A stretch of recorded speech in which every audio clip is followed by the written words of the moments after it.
Hey there, this is Darren LaCroix. Let's take an insider's look at Sherrie's speech. Sherrie came in number 2 in the world, which is pretty amazing, especially for a woman who didn't even speak English 8 years ago. That's right, 8 years ago she came here as an exchange student to learn and immerse herself in learning English. And now she came in number 2 in the world. First woman, first native-born Chinese to win or place from China. So congratulations, Sherrie. Now, little disclaimer. I want to make sure you understand that I coached her too. So I also knew beforehand a lot about her speech. Now, Mark Brown, I want to give him credit. He was the one who coached her and helped her create the speech. And then number 2, I helped her just a couple short days beforehand. And she had an amazing ability to make adjustments in the last moment. But here's why. Here's the secret. I learned from Sherrie that she had worked on her semifinal speech and did it 300 times. That's remarkable. This speech, which was the finalist's speech, this one she did 200 times.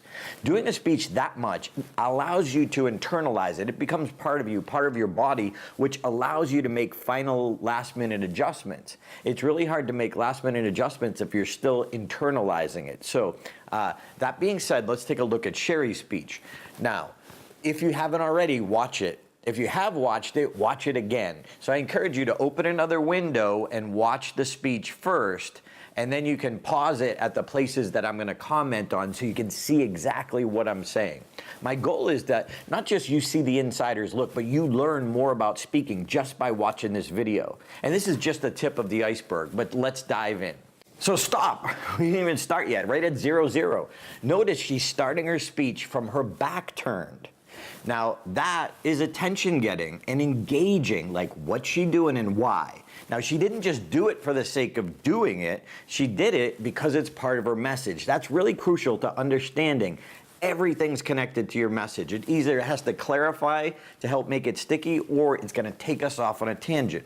Now, I warned Sherrie when we were working with her that 10 years ago, there's a speaker named Rory Vaden who started off with his back turned. For a different reason, it's a very different speech, but it's a similar technique. Now, Rory came in second in the world as well. But it's a technique that helped him make his point, and Sherrie was doing it very different. Now, remember, you're always the CEO of your own speech. And so I gave her the information. It was her choice to do it, and I think it was a great choice because this was 10 years ago, and her speech was nothing like Rory's. Now, if Rory had won, that might be, I might have had a little different, and I might have pushed a little more. But she made a great decision, and she owned it, and it was perfect because it was tied into her message. Now at 30 seconds, notice she just kind of turns over her shoulder. But here's what you and I need to know. Whenever there's changing in our words, a shift in emotion where she was talking about life, but then sometimes it's a little scary. Notice that's an emotional shift. So we need to hear that in our delivery. We need to hear the emotional shift. And I love that she just kind of turned and said it just that way with a scared look on her face. Your words must match your body language. So whenever there's a shift, we need to see and notice and sense that shift. Well done. At 1:05, notice she uses the words, "My dad's eyes grew wide." And she says it shortly and succinctly. We get the energy of what's happening. So you don't need a lot of extra words, but she shows it in her facial expression so wonderfully. Not everyone has that gift of being that animated. But if you notice, Ramona was as well. I do, but I've nurtured it for years. But you don't have to do that, but we need to at least sense a little bit of that so we understand. It's all about authentic communication. Now, at 1:50, she talks about Toastmasters. Now, I brought this up. I'm not usually a fan of talking about the Toastmaster contest in a Toastmaster contest speech, but it tied into her message, and she did it great, and it was funny. Well done.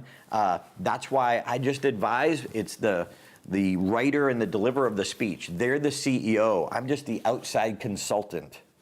At 2:03, notice she delivers this beautifully. Now, I would love to tell you I had something to do with this. I did not. I love to tell you I could coach someone on this.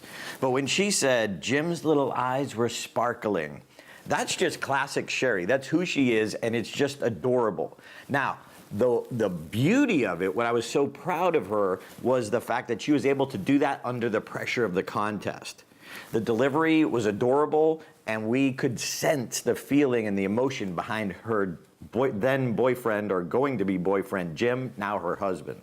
211 to 219. This is amazing, an 8-second laugh. That's beautiful. And notice, this is one of the things that we teach at Stage Time University that she learned in our programs, is that reactions tell the story. Notice her reaction is where the humor comes from. Most presenters skip right over the reaction and go to their next line, when the true gold, the true connection, comes in the reaction. And especially in this case, that's where the humor was as well. At 226, this is great humor and great delivery.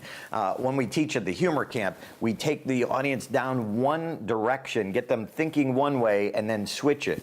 So she says, it's like a movie. And she gets us to think romantic movie by the way she delivers it. And then she says, oh, horror movie. Like, that's just brilliant and well delivered. Nice job. At 242, this is where we see the transformation happening in the main character, who is Sherrie, who is the hero. The guide is her husband, Jim. And in great storytelling, you've got to have that guide, that mentor that shows you the way, that helps create that transformation, if you will. Now, we as speakers to other people, we're the guide, but in the story, we've got to show the people who taught us and how our transformation happened. And she just did a great job with this. Who's your guide? In each story, who's the person that delivers the transformation? We also realize it's because of her journey that she turned around, and she now experiences things differently because of that journey.